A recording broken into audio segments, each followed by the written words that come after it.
Mais ce n'est pas le cas pour les régions périphériques et péninsulaires telles que la Bretagne, par exemple. On vient en Bretagne ou on part de Bretagne. Et pour autant, cette région a aussi besoin de bénéficier de moyens financiers pour financer des modes alternatifs à la route, et une solidarité nationale nous semble indispensable pour la mettre en œuvre. En second lieu, nous considérons que la réponse aux problèmes rencontrés passe aussi par la mobilisation de moyens importants pour développer le fret ferroviaire. En effet, le mode ferroviaire, qui est écologiquement le plus vertueux, est le seul mode de transport qui paie la totalité de ses coûts. Infrastructures, péages, etc.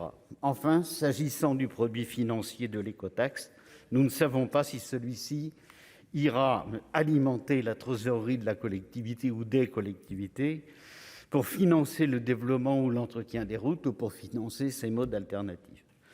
Une politique nationale de développement des transports alternatifs à la route devrait donc, à nos yeux, passer par des moyens plus importants à l'AFITF, qui serait la mieux placée pour pourvoir, par exemple, au financement de nouveaux investissements ferroviaires. Ce sont là autant de raisons qui nous conduiront à nous abstenir sur ce texte. Merci, cher collègue. La parole est maintenant à Monsieur Claude Kern pour le groupe Union centriste pour 6 minutes.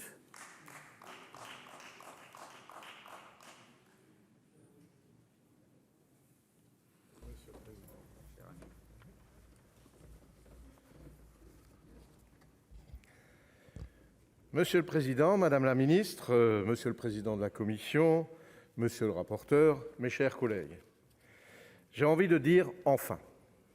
Effectivement, au regard des spécificités du trafic routier en Alsace, caractérisé par un report important de flux de circulation de poids lourds en provenance d'Allemagne suite à la mise en place d'une LKW-Maut, la fameuse taxation poids lourds, sur l'autoroute allemande, le transfert décidé en 2019 et effectif depuis le 1er janvier 2021 de la voirie nationale non concédée à la CEA offre la perspective d'une gestion homogène du trafic et de ses contraintes.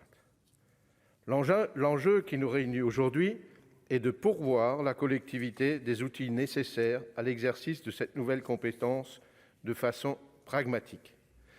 Je dirais même que, fort opportunément, tous les paramètres convergent donc avec la loi Climat et Résilience d'août 2021 qui permet la mise en place d'écotaxes régionales dans les territoires subissant des reports significatifs de poids lourds pour agir concrètement sur le flux de transport routier de marchandises et, par voie de conséquence, de peser positivement en termes de transition écologique. En effet, l'Alsace subit depuis de trop nombreuses années d'une dégradation importante de ses infrastructures routières, assortie d'une paralysie élevée à certaines heures, d'où découle une accidentologie élevée, sans parler des impacts délétères en termes de santé publique dus à la forte augmentation de la pollution de l'air et du bruit. Aussi, en tant que